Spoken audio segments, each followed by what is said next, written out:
ஒன்றியா ஒன்றியா நல்லா இருக்கீங்களாம்மா? மழைதான் நல்ல மழை பெஞ்சிட்டு இருக்கு. சோளம் மக்காச்சோளம் ஜோரா இருக்கு. வரும்போது பார்த்தேன் எல்லா ஊர்லயும் நல்லா இருக்கு. இதுக்கு என்ன காரணம்?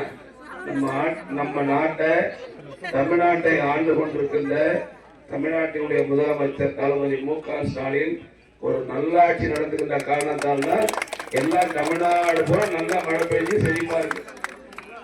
அவர் முதலமைச்சராகி இப்ப 4 வருஷம் முடிஞ்சிருக்கு. வறட்சி இருக்கா, தண்ணி பஞ்சம் இருக்கா, எல்லாரும் வெள்ளாரா இருக்கட்டும், மணிமுத்தாரா இருக்கட்டும், காவிரியா இருக்கட்டும், தென்பண்ணையா இருக்கட்டும், பாலாரா இருக்கட்டும், நம்ம தமிழ்நாட்டில் ஓடுகின்ற எல்லா நதிகளிலும் இன்னைக்கு தண்ணி ஓடிட்டு இருக்கு. தண்ணி பஞ்சமே இல்லை. விவசாயம் பண்றது கூட இன்னைக்கு நீர்மட்டம் உயர்ந்திருக்கு. மேட்டூர் இன்னைக்கு பல முறை நிறைஞ்சு இன்னைக்கு தண்ணி காவிரி டெல்டா பூரா தஞ்சாவூர், நாகப்பட்டினம், திருவாரூர் எல்லா ஏரியாவும் செழிப்பா இருக்கு. நீங்க டிவி ஓபன் பண்ணி பாத்தீங்கன்னா எல்லா டேமும் தண்ணி நிறைஞ்சு எல்லா ஊரும் தண்ணி போயிட்டு இருக்கு. அதுக்கு என்ன காரணம்? ஒரு ஊர்ல ஒரு நல்ல மனிதன் இருந்தா அந்த ஊர் நல்லா இருக்கும். ஒரு மாவட்டத்துல ஒரு நல்ல மனிதன் அந்த மாவட்டம் நல்லா இருக்கும். ஒரு நாடு நல்லா இருக்கணும்னா அந்த நாட்டுடைய முதலமைச்சர் நல்லா இருக்கணும்.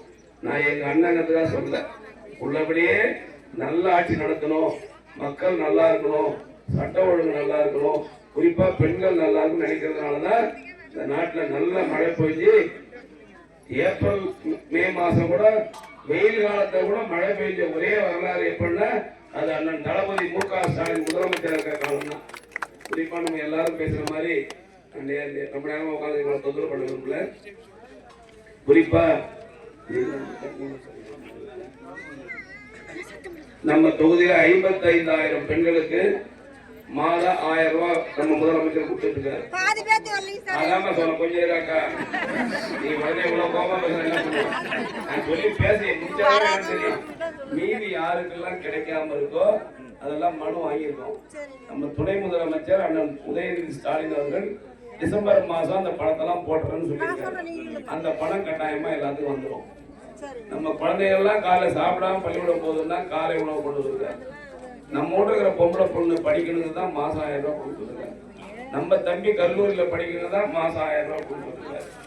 நடக்க முடியாம இருக்காங்கல்ல, வீட்டுக்கே கொண்டு அரிசி பருப்பு கொடுக்குற எந்த முதலமைச்சர் சொன்னாங்க. எல்லாமே செஞ்சு விட்டுருக்கோம். இந்த ஊர்ல சொசைட்டி வேணும்னு கேட்டீங்க, சொசைட்டி மனம் கொடுத்தேன். ஆஸ்பத்திரின்னு சொன்னாங்க, ஆஸ்பத்திரி மனம் கொடுத்துருக்கேன். ஹாஸ்பிட்டல்ல இன்னும் ஒரு 10-15 நாள்ல இன்னும் நர்சம்மா 2-3 பேரு, ஆயம்மா, சீனு எல்லா போஸ்டும் ஃபில்அப் பண்ணிடுவோம். இப்ப எடுக்க போறாங்க. இன்னும் ஒரு 10-15 நாள்ல இந்த மாசத்துக்குள்ள எல்லா நர்ஸு, உதவி ஊசி போடுறவங்க, மருந்து சீட்டு கொடுக்குறவங்க, சுத்தம் பண்றவங்க எல்லா அதிகாரிகளும் போட்டுருவோம். பள்ளிக்கூடத்துக்கு காம்பவுண்ட் சோர் போட்டுருந்தீங்க, போட்டு கொடுத்துட்டேன். எல்லாம் பெங்களூருக்கு போறதுக்கு பஸ் விட சொன்னீங்க, பஸ் விட்டுருக்கோம். அப்புறம் அது இல்லாம திருமண மண்டபம் நீங்க கேட்கல, வேண்டாம் நானா தான் திருமண மண்டபம் கட்டி கொடுத்துருக்கேன். அதனால இந்த ஊருக்கு முடிந்த அளவு எல்லா காரியங்களும் செஞ்சிருக்கிறோம். இன்னும் செய்ய வேண்டிய காரியங்கள் என்னென்ன இருக்கோ அதையும் அந்த தெற்கு பகுதியில் கொஞ்சம் ரோடெல்லாம் போட்டு சொல்லியிருக்காங்க. அது விரைவாக நிறைவேறும் என்பதை மகிழ்ச்சியோடு தெரிவித்து விடைபெறுகிறேன். நன்றி, வணக்கம்.